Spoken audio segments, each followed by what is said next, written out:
ನಾವೆಲ್ಲ ನಮ್ದೆಲ್ಲ ಒಂದು ಜಾತಿ, ಕಲಾವಿದ್ರ ಜಾತಿ ಎಲ್ಲ ನಾವೆಲ್ಲ ಅಣ್ತಮ್ಮಂದರು.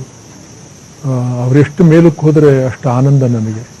ಯಾಕೆಂದರೆ ಏನಾದರೂ ನೀವು ಚೆನ್ನಾಗಿದ್ದೀರಿ ಅಂತ ಕೆಲವರೆಲ್ಲ ಬಂದು ನಮ್ಮ ಅಭಿಮಾನಿಗಳೆಲ್ಲ ಕೇಳಿದಾಗ, ಇಲ್ಲ ದೇವರು ನಿಮ್ಗೆ ಚೆನ್ನಾಗಿಟ್ಟಿರಲಿ, ಅವನ ಅನುಗ್ರಹ ಅಂತ ನಾವು ಅಂತೀವಿ. ಹಾಗೆ ಅವರುಗಳೆಲ್ಲ ಆ ಎತ್ತರಕ್ಕೆ ಬೆಳಿಬೇಕು ಅನ್ನೋ ಇಚ್ಛೆ ನನಗೆ. ಯಾಕಂದರೆ ನಾನು ಹಿಂದಿನಿಂದಲೂ ಒಬ್ಬ ಅಭಿಮಾನಿಯೂ ಕೂಡ.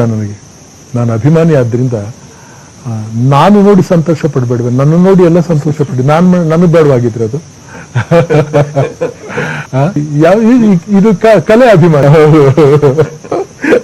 ಕಲೆ ಅಭಿಮಾನಿ. ನಾನು ಎಷ್ಟೋ ಜನ ಕಲಾವಿದರು, ಬಹಳ ಜನ ಕಲಾವಿದರುಗಳಿದ್ದಾರೆ, ಎಲ್ಲ ಭಾಷೆಗಳ ಕಲಾವಿದರುಗಳು ಇದ್ದಾರೆ. ನನಗೆ ಒಬ್ರು ಇಬ್ಬರಲ್ಲ. ಇವತ್ತಿಗೂ ನಮಗೆ ಈ ನಾಟಕದ ಕಂಪನಿಯಲ್ಲಿದ್ದ ಅಭ್ಯಾಸ ಆದ್ದರಿಂದ ಒಬ್ಬ ಯಜಮಾನನಾದವನಿಗೆ ನಾವೇನು ಸ್ಥಾನ ಕೊಟ್ಟಿದ್ದೀವೋ, ಇವತ್ತು ನಮಗೆ ಎಷ್ಟೋ ಜನ ಪಿಕ್ಚರ್ಗಳನ್ನ ತೆಗೆದು ಬಹಳ ಕಮ್ಮಿಲಿದ್ದು ಯಾವ ಕಷ್ಟ ಸ್ಥಿತಿನಲ್ಲಿದ್ದವರೆಲ್ಲ ನಾವು ನಿರ್ಮಾಪಕರಾಗಿ ನಮಗೆ ಅನ್ನ ಹಾಕಿದ್ದಾರೆ. ಆದ್ದರಿಂದ ನಮಗೆ ಏನೇ ಮಾಡಿದ್ರು ಕೂಡ ಯಜಮಾನ ಅನ್ನೋದು ಮಾತ್ರ ಒಳಗಡೆಯಿಂದ ಅಳಿಸೋಕ್ಕಾಗ್ತಾ ಇದೆ.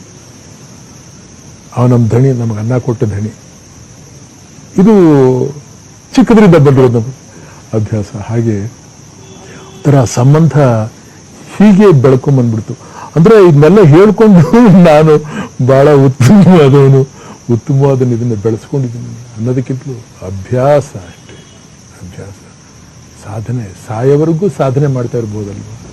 ನಾವು ಎಷ್ಟು ದೂರ ಮುಂದಕ್ಕೆ ಹೋದ್ರೆ ಕರ್ಕೊಂಡು ಹೋಗ್ತಾನೆ ಇರ್ತದೆ. ಇದಿಷ್ಟೇ ಅಲ್ಲ ಕಣ ಮಂಕೆ, ಇದಕ್ಕೆ ಭಾರಿ ಅಂತ ತಿಳ್ಕೊಬೇಡ, ಇನ್ನೂ ಇದೆ ಬಾ ಅಂತ ಯಾವುದೋ ಒಂದು ಶಕ್ತಿ ಕೈ ಹಿಡ್ಕೊಂಡು ಇಲ್ಲಿವರೆಗೂ ಹಾಗೇ ನಡೀತಿರೋದು ಜೀವನ ಪರ್ಯಂತ.